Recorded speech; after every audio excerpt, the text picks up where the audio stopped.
Hello student, आज हम पढ़ेंगे प्रेपोजिशन को। प्रेपोजिशन एक अच्छा टॉपिक है जिससे हमेशा क्वेश्चन पूछे जाते हैं और इवन कॉम्पिटिटिव एग्जाम में भी इससे क्वेश्चन पूछे जाते हैं। चलिए स्टार्ट करते हैं प्रेपोजिशन को। स्टूडेंट, सबसे पहले हम प्रेपोजिशन को समझेंगे कि प्रेपोजिशन होती क्या है। स्टूडेंट, प्रेपोजिशन जैसे कि यहाँ पे लिखी हुई है, आपके दो वर्डों से मिलके बनी हुई है, प्री प्लस के पोजिशन। यानी कि प्री माने पहले होता है और पोजिशन माने स्थान होता है। तो student, hence a word place before noun और प्रोनाउन, यानी कि ऐसे शब्द जो नाउन और प्रोनाउन से पहले लिखे जाते हैं। Expressing a relation to another word or element in the clause, यानी कि वह वर्ड स्टूडेंट जो नाउन और प्रोनाउन से लिखे जाते हैं वह वाक्य के अन्य शब्दों के साथ उस नाउन और प्रोनाउन का संबंध बताते हैं। यानी कि आपके कुछ वर्ड हम सेंटेंस में यूज़ करते हैं स्टूडेंट, जो हमेशा क्या है, नाउन और प्रोनाउन से पहले लिखे जाते हैं और उसी नाउन प्रोनाउन का संबंध वाक्य के दूसरे जो वर्ड होते हैं, अन्य जो पार्ट होते हैं, उनसे उसका संबंध बताते हैं। तो ऐसे सारे वर्डों को हम क्या कहते हैं, प्रेपोजिशन कहते हैं। स्टूडेंट, यहाँ नीचे कुछ सेंटेंस दिए गए हैं और इनमें जो अंडरलाइन है वह आपके प्रेपोजिशन है। चलिए हम समझते हैं कि इनका यहाँ पर क्या प्रयोग है और क्यों इनको यूज़ किया गया है। स्टूडेंट, पहला सेंटेंस हम देखेंगे, मीरा लिव्स इन अ नेपाल। यानी कि स्टूडेंट जो नेपाल है ये एक जगह का नाम है, यानी कि नाउन है, और इसका संबंध किससे बताया गया है, मीरा से। यानी कि मीरा कहाँ रहती है, नेपाल में रहती हैं। तो इन यहाँ पे क्या हो गया स्टूडेंट, प्रेपोजिशन हो गया। सेम कहानी नेक्स्ट वर्ड में पढ़ेंगे हम student, she is looking for you, यानी कि वह तुम्हें ढूंढ रही है। यहाँ पे यू स्टूडेंट प्रोनाउन है और इसका संबंध किससे बताया गया है, सी से बताया गया है with the help of four. यानी कि फोर का यूज करके सी और यू के बीच में संबंध बताया गया है कि सी क्या है, यू को ढूंढ रही है। तो यहाँ पे फॉर भी क्या है, आपका प्रेपोजिशन है। नेक्स्ट सेंटेंस को देखेंगे स्टूडेंट। नेक्स्ट सेंटेंस में क्या लिखा हुआ है, the letter is under your black book, यानी कि जो लेटर है वह कहाँ पे है स्टूडेंट, यूर ब्लैक बुक, यानी कि आपकी काली पुस्तक के नीचे है। तो ये जो अंडर वर्ड है ये भी यहाँ पर क्या है स्टूडेंट, आपका प्रेपोजिशन है। नेक्स्ट सेंटेंस में भी हम देखेंगे, the food is on the table, यानी कि फूड को कहाँ बताया गया है स्टूडेंट, टेबल के ऊपर बताया गया है। तो ऑन भी यहाँ पे क्या है, आपका प्रेपोजिशन है। तो स्टूडेंट, यहाँ पे जो ये चारों वाक्य में हमने देखा, पहले वाक्य में इन का यूज किया गया है, दूसरे में फॉर का, तीसरे में अंडर का और चौथे में ऑन का। ये तीनों जो चारों वर्ड हैं आपके, ये वाक्य में दूसरे वर्डों से संबंध बनाते हैं, यानी कि उनके बीच में एक रिलेशन स्थापित करते हैं। तो ऐसे वर्डों को स्टूडेंट हम क्या कहते हैं, प्रेपोजिशन कहते हैं। तो स्टूडेंट, आज हम कुछ इंपॉर्टेंट प्रेपोजिशन के बारे में पढ़ेंगे और देखेंगे। चलिए स्टार्ट करते हैं कुछ प्रेपोजिशन को। स्टूडेंट, सबसे पहले हम use of at, in, on का करेंगे। Student, at, in, on for time, यानी कि ये तीनों ही प्रेपोजिशन आपको टाइम के लिए यूज की जाती है। स्टूडेंट, यहाँ पे आपको 3 सेंटेंस दिए गए हैं, आप इन्हें एक बार सोचें कि इन तीनों सेंटेंस में हम इन, एट और ऑन में से किस को यूज करेंगे। तो स्टूडेंट, मैं आपको बता देता हूं, आपने सोच लिया होगा। यहाँ पहले सेंटेंस में हम एट का यूज करेंगे, एट आएगा, यानी कि Ram has a meeting at 12 o'clock। दूसरे सेंटेंस में स्टूडेंट ऑन आएगा, यानी कि do you work on Sunday. और तीसरे सेंटेंस में student C went to Mexico in May आएगा।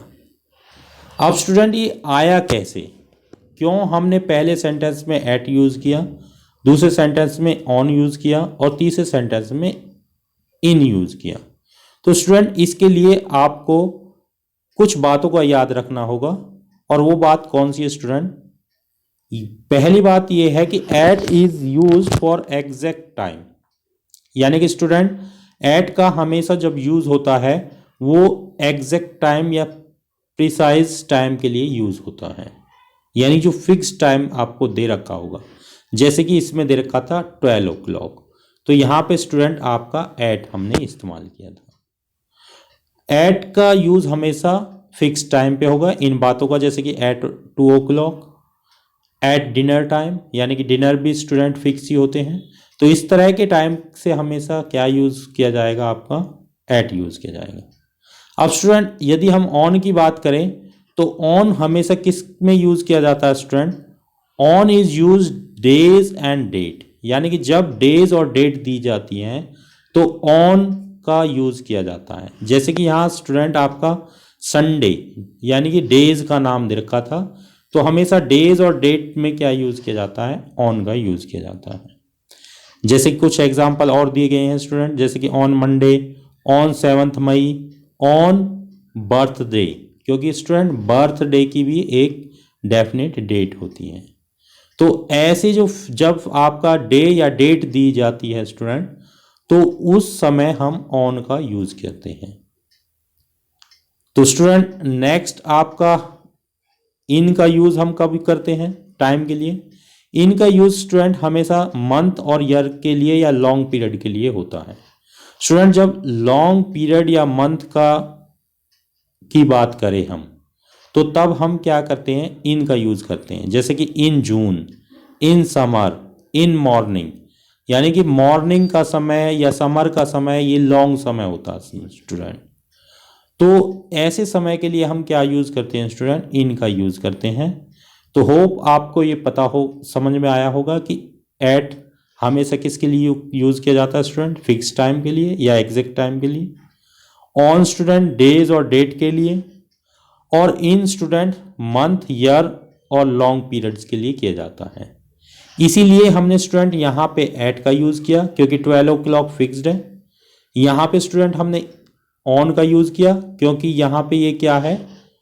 डेज का नाम दे रखा था। और यहाँ पे स्टूडेंट हमने इन यूज़ किया क्योंकि यहाँ पे क्या है? मंथ का नाम दिया हुआ है, जो कि यहाँ पे है मंथ, ईयर या लॉन्ग पीरियड्स।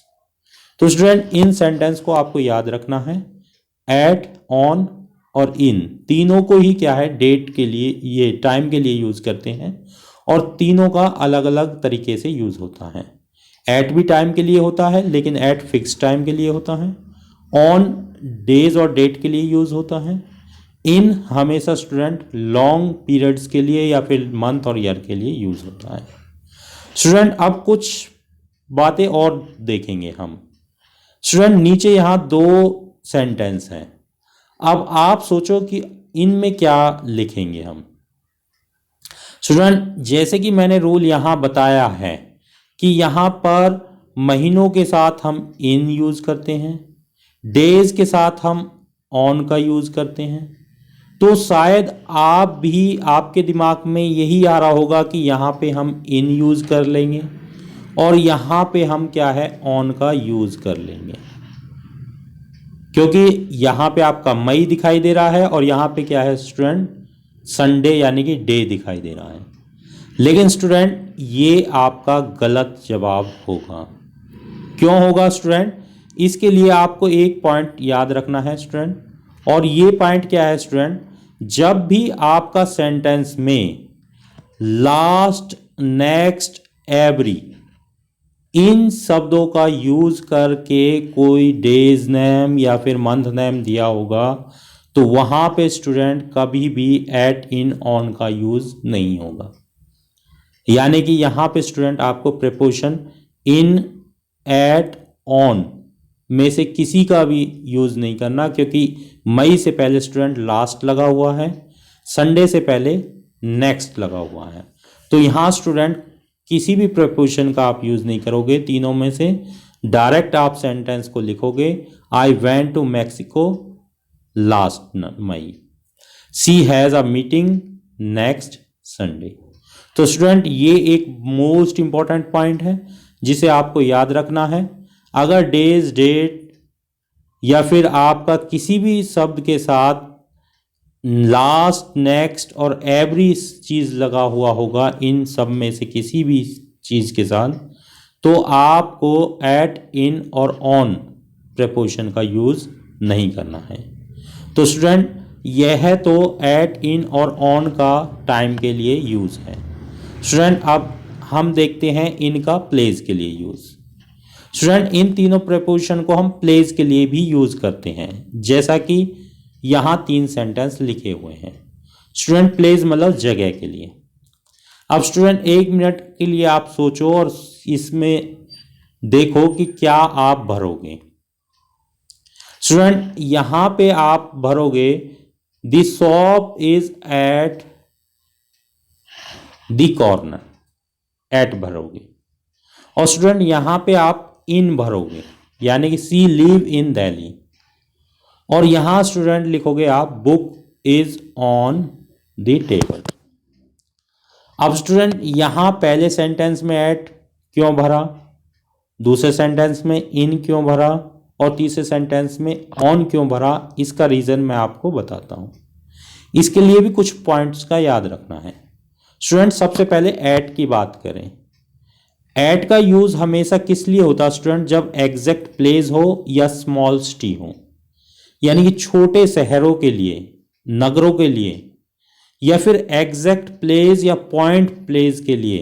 पॉइंट मतलब स्टूडेंट छोटी जगह के लिए हम एट का यूज करेंगे, जैसे कि at door, at bus stop. तो स्टूडेंट यहाँ पे क्या था, एट कॉर्नर आएगा, क्योंकि कॉर्नर एक छोटी जगह है। तो स्टूडेंट जहाँ पे आपका स्मॉल पॉइंट साइज जगह के बारे में बात करेंगे या प्लेस के बारे में, या फिर आपका छोटे शहरों की बात करेंगे, वहां एट का यूज करेंगे। अब स्टूडेंट हम नेक्स्ट इन के बारे में पढ़ेंगे। स्टूडेंट इन का यूज कब होता है, जब आपका एंक्लोज स्पेस के बारे में बात करें।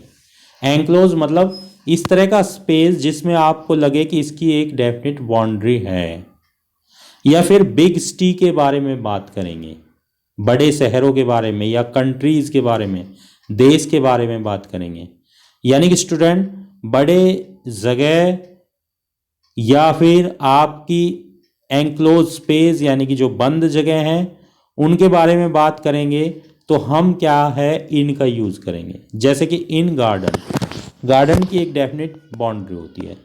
इन इंडिया, इंडिया एक बिग सिटी है यानी कि कंट्री है।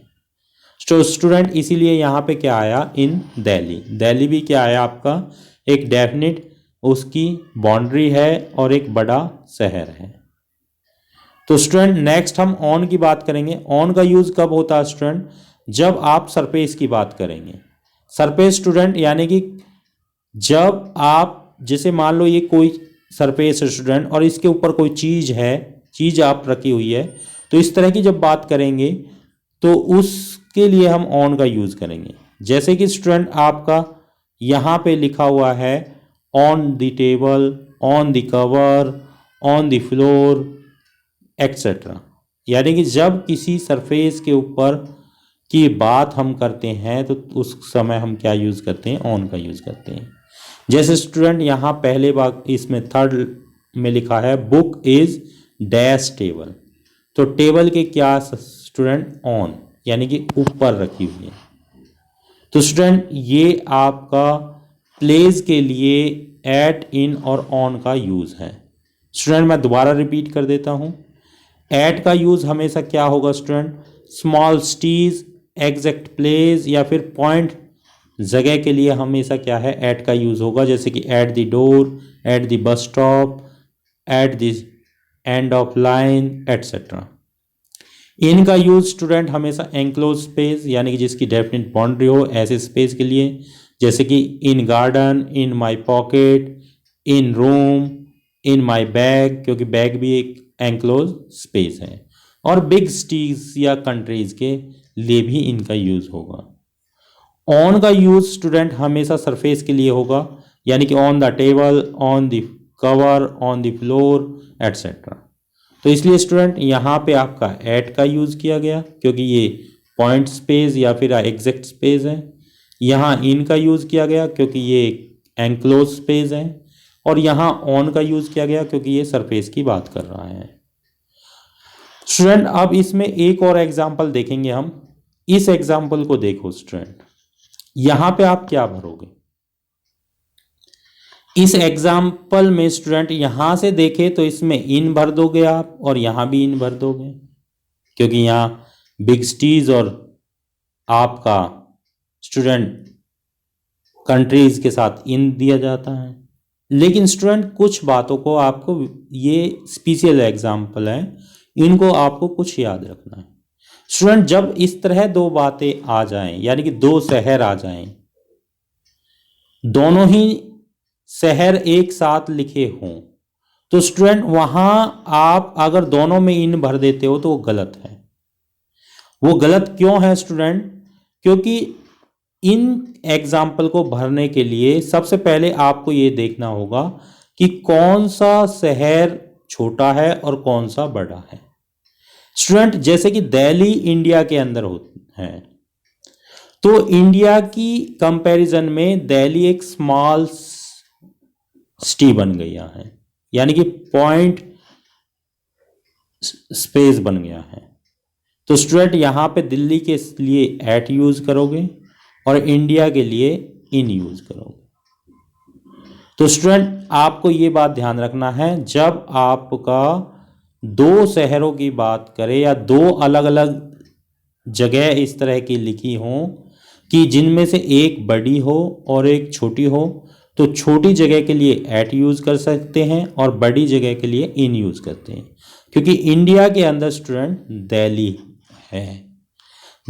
यहाँ पे इंडिया के कंपैरिजन में दिल्ली क्या है, बहुत छोटा है, क्योंकि दिल्ली इंडिया के कंपैरिजन में एक पॉइंट का काम करेगी, इसलिए दिल्ली के साथ एट यूज करेंगे और इंडिया के साथ इन यूज करेंगे। स्टूडेंट यह यूज हमारा प्लेस के लिए था, एट इन और इन का यूज जो हम यहाँ कर रहे हैं ये स्टूडेंट आपका प्लेस के लिए था, जगह के लिए था। स्टूडेंट इसी प्रकार एट इन ऑन का और भी यूज है, लेकिन इसी वीडियो में मैं सभी का यूज बताने लगा तो शायद वीडियो बहुत लेंथी हो जाएगी, इसलिए मैंने अभी ये 2 पॉइंट लिए हैं। आप इनके ऊपर प्रैक्टिस कीजिए और इन्हें अच्छे प्रकार से समझिए। कोई अगर दिक्कत है तो आप कमेंट कर सकते हैं। और स्टूडेंट यहाँ आगे मैंने एक एक्सरसाइज दी है, आप इस एक्सरसाइज का स्क्रीनशॉट ले सकते हैं और इस एक्सरसाइज को स्पेशल स्टूडेंट आपको किससे भरना है, एट, ऑन और इन से भरना है। तो स्टूडेंट इस एक्सरसाइज को आप फिलअप करोगे और प्रैक्टिस करके देखोगे कि क्या आप ठीक फिलअप कर रहे हो या नहीं कर रहे हो। तो स्टूडेंट अगर आपकी कोई और समस्या बनती है तो आप कमेंट कर सकते हैं। नेक्स्ट वीडियो में हम इनके और दूसरी अनदर प्रीपोजिशन को लेकर आएंगे और उनके बारे में आपको बताएंगे। होप स्टूडेंट आपको यह वीडियो समझ में आया होगा। अगर समझ में आया हो लाइक करिए, शेयर करिए और सब्सक्राइब करिए। Thank you student.